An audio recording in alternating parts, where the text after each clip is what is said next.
Welcome to the Customer Success Playbook podcast that's all about elevating your customer success game. I'm Roman Trebon, and with me is my co-host Kevin Metzger. We're here to bring you the latest insights, inspirations, and expertise from top leaders in the field of customer success. Whether you're a seasoned professional or just starting out in the industry, we believe that through meaningful conversations with industry experts, we can all stay focused on where the profession is headed and continue to learn and grow. We're passionate about helping others and sharing our knowledge with the CS community. So let's dive into today's topic and let's see how we can take our customer success game to the next level. So Kevin, in this episode, we're going to talk about the financial impact of customer success in the changing landscape of B2B SaaS. We'll talk about the crucial roles CS leaders play in ensuring their operations contribute to profitable growth and avoid being perceived as a cost center within the organization. We'll also touch on how organizations can adapt their strategies to navigate the evolving economic environment, positively impacting revenue and effectively leading their teams. And Kevin, to have this conversation, we have a special guest today. We have none other than David Jackson joining us. Dave has been recognized as a 3-time top 25 customer success influencer, recognized in 2020, 2021, 2022. I don't want to get ahead of myself, Dave, but I see 23 in the future as well here. As a founder and CEO of the Customer.co, he is a seasoned advisor to senior SaaS executives on building customer-centric companies. He's also the founder of the Customer Success Leaders Institute. Before launching the Customer.co, David was the CEO of ClickTools. You've probably heard of ClickTools, but if you haven't, it's a global leader in CRM integrated feedback, which he sold in 2014. He's also an accomplished author. His book, Dynamic Organizations and Becoming Dynamic, have been hailed as essential reading by Avis CEO Alan Cathcart. David is sought after for his original thinking, his expertise in customer-focused organizations, and his keen ability to blend practical experience with innovative thought. So, without much further ado, let's welcome David Jackson to the show. Dave, welcome. Thank you, and thank you for the introduction, Roman. I'm not sure it's I'm all of that thing, but it sounded great. Well, hey, by the way, that someone once said an expert is something that will take the longest time and cost the most. So I'm not sure I want to be an expert in that sense. well, we're super excited, Dave, to have you on the show, and let's jump into it. Yeah, so Dave, thank you for joining us today. I really appreciate you taking the time with us. And like Roman said, we want to focus today on really with the economy the way it is, and lots of downsizing happening at companies and all of that. We want to focus on what we should be doing as CS leaders to really justify the value of the organization. And so wanted to kind of open up by asking you what are the fundamentals that a CS leader should be doing and the measurements a CS leader should be looking at to justify their value and the value of their people to the organization. Yeah, I think the whole thing around measurement, Kevin, is a really interesting one. So there's two things. If you look historically, by that I mean probably over the last 2 to 3 years, NRR has become the go-to metric for CS. I started my company back in 2000, and NRR wasn't a concept that was around then. In fact, no was CS when it comes to that. But the thing about NRR is it's a really, really powerful measure of growth. And there is an implied measure of profitability, but it's only implied, it's not explicit. So NRR will tell you how well you're growing from your existing customer base, depending on which measure you use. Some people include new sales, in which case it's a broader measure of growth. I like to stick to renewal and expansion revenues as NRR components. But what it doesn't tell you is how much you spent to get that revenue. Right. And as a former CEO and founder, that really matters to me. And I suspect it matters to all of the CEOs that that people on the podcast are working with. because long term, short term, cash is always the most important thing. But long term profitability is going to become an important piece in the driver of your business, but also in your valuation. So I think NRR, would I measure it? Absolutely. Would I report on it regularly? Would I look into it in detail? But I don't think it's a complete measure because it doesn't include the cost element. Yeah. So I think from a CS perspective, what you've got to be able to do is you've got to be able to go to your CFO and your CEO and say, here's my margin contribution. Because unless I'm contributing margin, I'm a cost. And if I'm a cost, then when things get tight, people are going to say, that's costing us money. Can we afford that now? And by the way, what's happened over the last 12 months, and it's probably going to continue to happen because I don't think we've seen the end of the constraints. There are still a lot of 12 and 2-year deals that have got to come up for renewal. Yeah. That are going to, that are going to get chopped, quite frankly. So, if you can't turn around and say, I'm margin positive, and by the way, I'm planning to be more margin positive next year, then I think you've got problems. And that's why whenever I go and work for a company, and by the way, I don't work for a company unless I've got the explicit buy-in and support of the CEO, because they're the people that can, that really can really make a difference in some of the stuff I do. One of the first things I often do is build out what I call a CSPNL. And the CSPNL is two things. One is it is a way of showing the value. More importantly, so we have planning and thinking about what investments you're going to make and how you can become a positive margin contributor. And all it does basically say, well, what are CS revenues? Well, there's renewals, there's expansion and upsells. You may well include professional services in that because a lot of CS organizations have PS as part of their organization. So there's your revenue line. And here's my cost line: people, equipment, premises, on costs, etc. And therefore, here's my margin. And the way to build that, the way that I build that, is to build it as a scenario planning tool. So you put in a load of variables. What's new business growth going to be? What's our current retention and net retention rates like? And with that, you can actually then plan forward.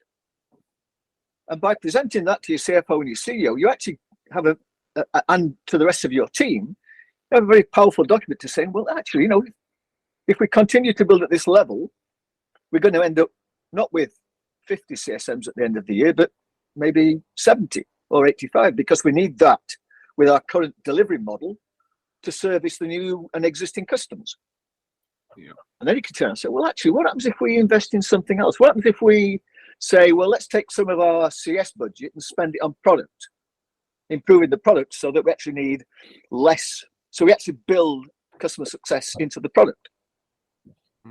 Oh, actually, that's probably got a better leverage from an investment perspective. So you build it with a lot of assumptions that you can change and see what the impact is from both a financial perspective, from a headcount perspective, and from a strategy perspective. Yep. And I think that's an important thing. That's where the best CS leaders are. They've got that model, they understand it, they're discussing it with their teams and with their colleagues on the leadership team. Because then what you're arguing about, really, Kevin, is you're arguing about what the assumptions are. Right. Because once you prove the model, it's, well, is this a fair assumption?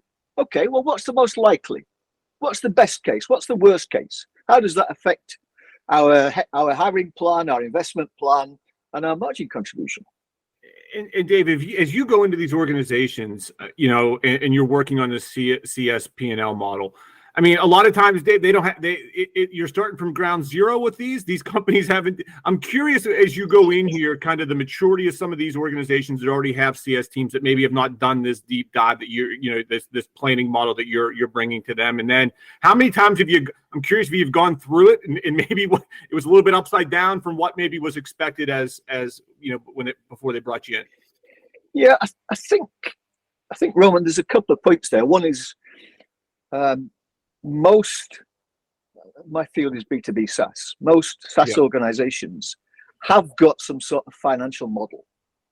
Go and talk to CFO and they'll have a model which says, here's our revenue, here's our retention. So there's probably a base there, and that's where I would start, because there's no point coming up with a model which is in conflict with one which is already there and accepted and is being used. So what you do as a CS lead is you build on what's there, and you build it so that actually it would feed into the CFO's model. Yeah. But yeah, I mean, I think one of the challenges that a lot of CS people face is their knowledge of finance, of valuations, of how a SaaS company operates is a bit thin. That might be being a bit kind. Yeah. So do you find that it's one thing to have a CSPNL, right? But I would expect a lot of organizations to have a customer P&L. Are you finding that to be the case when you go into organizations, or no? What do you mean by a customer P&L, Kevin? So the profitability of a customer. Actually, I find there's relatively few of those, particularly in smaller companies and scale companies. Okay. Partly because I think one of the other big challenges, we don't understand our customers well enough. So no, I don't find that there's a lot of that. But again, those that do have it, you can build some of that into it. I'm a little bit skeptical about identifying the profitability of an individual customer. I'm interested in, because my question is, what's the use of that? So, go on. Theoretically, right, it's the cost of acquisition, right, of the customer. You've got the cost of ongoing operations of the customer. So then the profitability, what's the profitability of a per customer basis? Yeah. The problem with it, Kevin, is that from month to month, quarter to quarter, year to year, that will change for a customer. So, for example, if you think about a traditional adoption curve, they're actually in the early stages, probably because you're putting a lot of effort into them, they are unprofitable. But as they develop as a customer, as they know your product better, they start to get results, they start to require less of you, then they become more profitable. So provided you accept that dynamic and recognize that you're going to have customers moving in and out of profitability on a regular basis, then I think, okay. The other thing is, I worry, I'm very interested in the profitability of cohorts of customers, because that tells me more about how I might think about targeting my ideal customer. Yeah. But focusing on individual customers, I think, is a lot of work. The data is probably, and the outcomes of that are probably a little bit shaky. So I think you might be putting more effort into doing that. From a cohort perspective, absolutely. Yeah. Looking at it segments. So Dave, do you think if we go to what a CS function, you get what they're making profitability wise, right?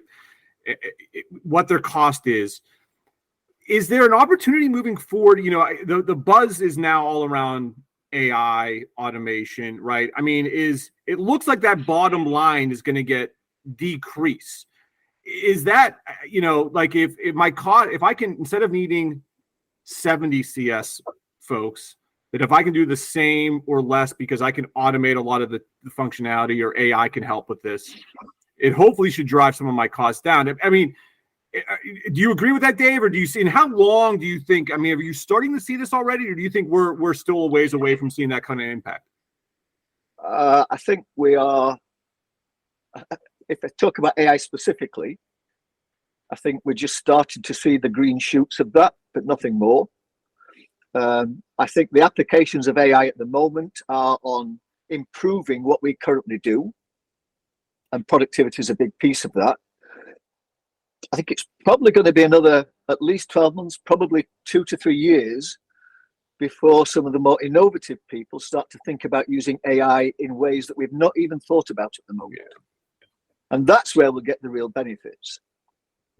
If you look back on the growth of the internet, early on, it was very much around just putting online that which we'd done manually, or on using on-premise systems. it took a few years before you started to get some completely new applications. Yeah. And I think that, that's typical of any technology. No, that's a good point. The same will be true of AI. Yeah, that's a good So point. do I think it will improve productivity? Yes, it will. And that will become, I think we're already started to see some of that now. I think the real benefits and the real impact won't be felt for probably another couple of years. Yeah, just coming back to the P&L, what are some of the common pitfalls that you see leaders make as they're kind of going through the process of building out their P&L and starting to use it? I think there's a couple that come to mind, Kevin. One is that they don't get enough input into and validate their assumptions.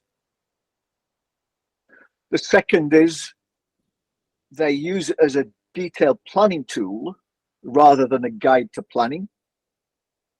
So I think it can help you in terms of thinking about what you need to do, but it's not a complete. It's like I used to talk to my CFO at ClickTools, and we actually back in 2008 built a very rich company-wide model of which the CS revenues and costs were a part.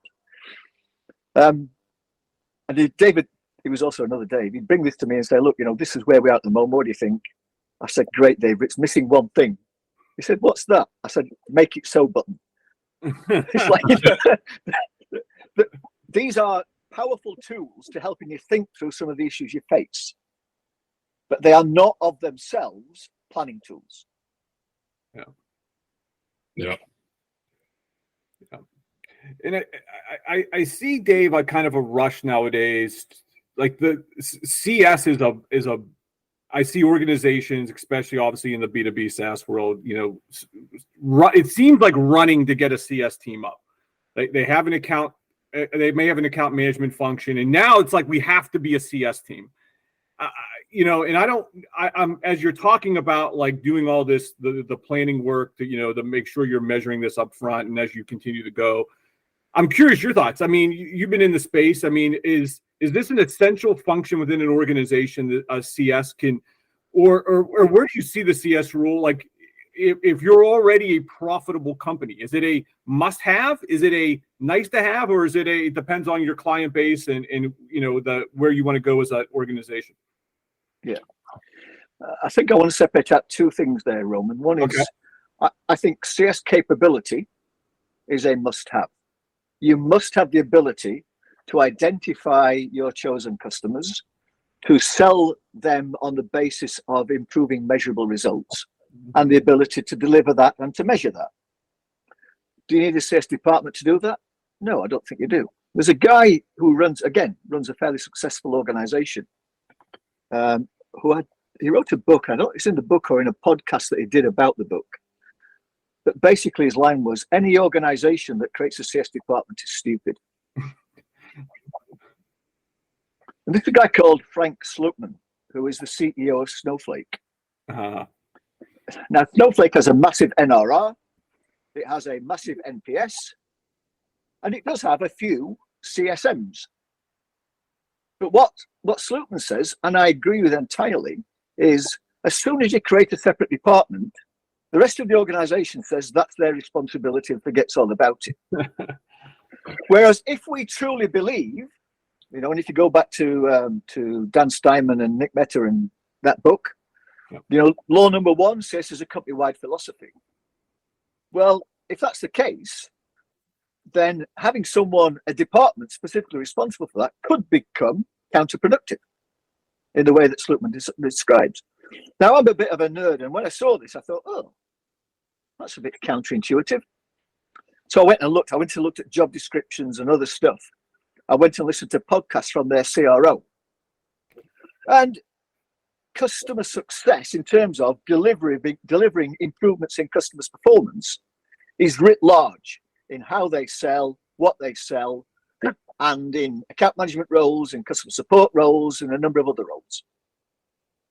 I think Snowflake is dedicated to customers' success. It's less concerned. In fact, Slootman's done this a couple of times with companies. It doesn't believe in, or he doesn't believe in, having a customer success department to do it. Yeah. By the way, Just look at their results. It works. Nick Meta's done some great stuff. He wrote an article about the book and about this idea of, having CS is stupid. And he called the article "The One Mistake the Billionaire Frank Slootman Made," which it's still there. And I thought about this and thought, well, actually, Nick, I think you're wrong. I'm not against CS departments.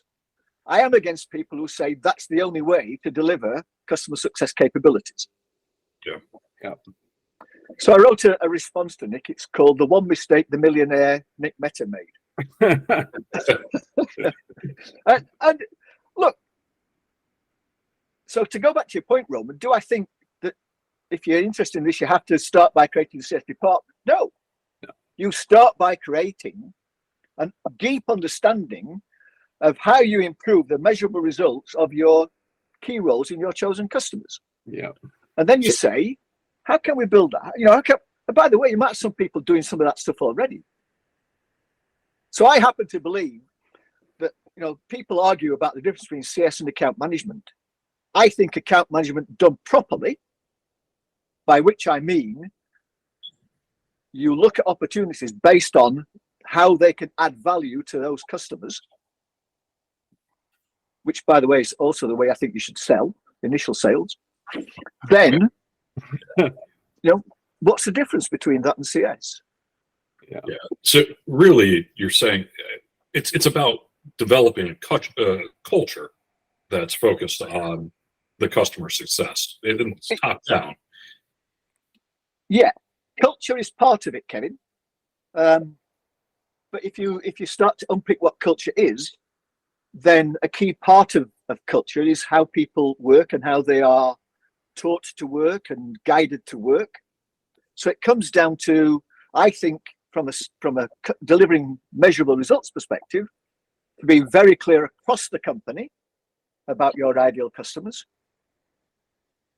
And an ideal customer profile in my book's got 3 parts: target companies, role profiles, and situational factors.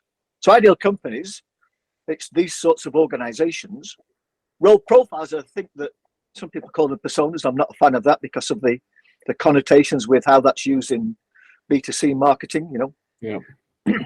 Frank from Illinois has got 3 kids and so, but I do believe in detailed role profiles. Kevin's got this role. This is the core of his work. This is how he gets measured.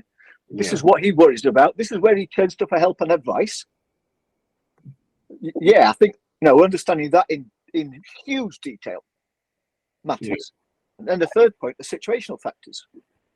What might change in Kevin's life to make him interested in my product or service? What might change in his life, in his work life, to make him interested in buying more?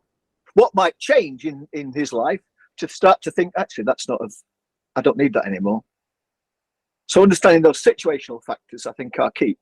And that, by the way, is a field which is ripe for AI, because it's a lot of data mining, which is not difficult. It actually is difficult to do. It is, because it involves so many different diverse data points. Yeah. And I think, go on, Rob. No, it's just in time consuming, Dave, right? I mean, even if you can do it, it just takes the amount of time it takes to do that, as opposed to having like machine learning or something like that do it. Absolutely. Yeah. So from a culture perspective, Kevin, to go back to your point, you're going to start to build in those sorts of frameworks. I call them frameworks. I think there are key ones: ideal customer profile, a very high level view of the customer life cycle, which has got sod all in my book to do with a marketing process, a sales process, or a CS process. It's about what the customer has to do, what the buyer has to do. And again, it comes down to individuals, not companies. And then the third is really around how you bring to, well, probably another 2 actually, how you bring together content and messaging that suits the role profiles in your ideal customer profile at different parts in this journey, in this life cycle. And then the other one is how the organization is measured. And one of the mistakes that we make in CS is, we measure something which is about CS specific. One of the things I did at ClickTools was implemented a company-wide bonus scheme. And by company-wide, I mean it was for everybody, not just sales and CS and revenue owners. It was for everybody.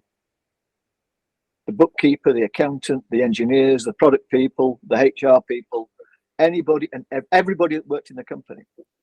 And fairly simply, that was based on revenue growth times our view of satisfied and happy customers. Yeah. And everybody got paid the same, on the same basis. Right. It's the measures. What we tend to do is we tend to fragment it and say, actually, you're a revenue earner. You need commission. Well, because you're driven by money. So why do engineers and product people who aren't on commission, who come in and work absolutely superbly, deliver great results, but aren't given the financial reward for that? It's like, the reason is history. It goes back to the days of making pins in factories in England. Piecework. Yeah. No, I think, Dave, if you have the right measures in place, right? If you're driving, the behaviors, because the metrics drive behaviors, and if the measures and the behaviors drive client value, everyone's pointing to the same direction, right? Absolutely. Across the organization. Yeah. And therein, to go back to culture piece, it's not just about culture. It's also, if everyone's driving the same direction, that implies that that everybody knows what that direction is. Yeah. Not just knows what it is, but understands what it is and why it is. So, I'm a great believer in visuals. We had a picture. I'll pick this up actually from Disneyland Paris and the head of organization design there. And he shared the vision for Disneyland Paris. And it was a picture of a Greek temple, which basically was, here's our purpose at the top. Here's our mission. And then the columns were the things that we need to excel at, key success factors in a way, critical success factors, and then the foundation. And I thought, that's a great way. And I just used that. And then every town hall meeting, every month, every quarter, we had different things about how we were going to measure or assess these different things. And that'd be the basis of my town hall meeting. Yeah, and didn't even have to bring in Mickey Mouse for it. Well, I would have loved to, but I think Walt Disney Company might have sued me. Exactly. Kev, you got any more questions for Dave, or should we hit him with the hard stuff in terms of our rapid fire questions? Well, just I guess before we get into the rapid fire, Dave, if you were to kind of wrap up our discussion today from, looking at P&L and looking at profitability and even looking at how we compensate people, right? What kind of would be your big takeaways for the audience? Big takeaways. One is get to know how the business works financially. Because if you don't understand that, you're limited in the contribution that you can make and the conversations you can have. Stop focusing on internal metrics. One of the biggest bugbears in my life, as far as CS is concerned, is if you ask people about measuring customer success, they come out with things like NRR and health scores. I've never met a customer that cares about that. They care about how you are improving their results. Right. That's what we should be measuring. That's why you need detailed role profiles. That's why you need to figure out how you can get to data, which is informing you about how well customers are doing. The other thing is, we talked about the CS and AM thing.